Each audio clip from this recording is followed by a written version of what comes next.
Hi, I'm Kristin Drury. I'm the Executive Director of Schools for the Parker region.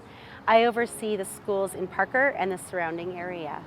You may have heard from Superintendent Kane about the funding challenges that we are experiencing in Douglas County School District.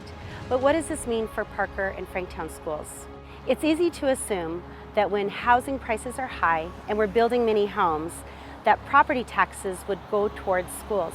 But that's not how school funding works in Colorado. Think of school funding like a bucket. When local funding goes up, the state contributes less to fill that bucket. We can change the size of our bucket with a mill levy override and bond. It seems anywhere you look around Parker, new homes are being built.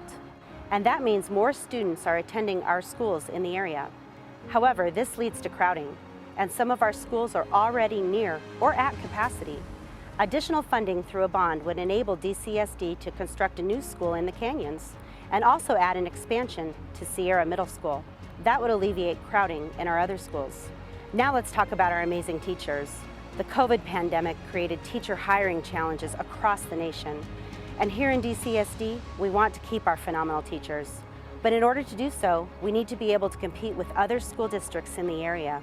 One of the neighboring school districts is paying teachers, on average, upwards of $18,000 more per year.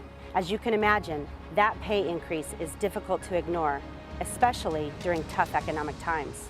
Additional funding via a mill levy override would allow us to pay our DCSD staff and teachers more competitively. This would mean raises for our teachers, educational assistants, custodians, bus drivers, and more.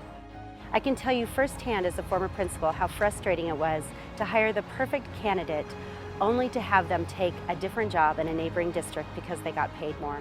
Please visit our website and learn more about school funding.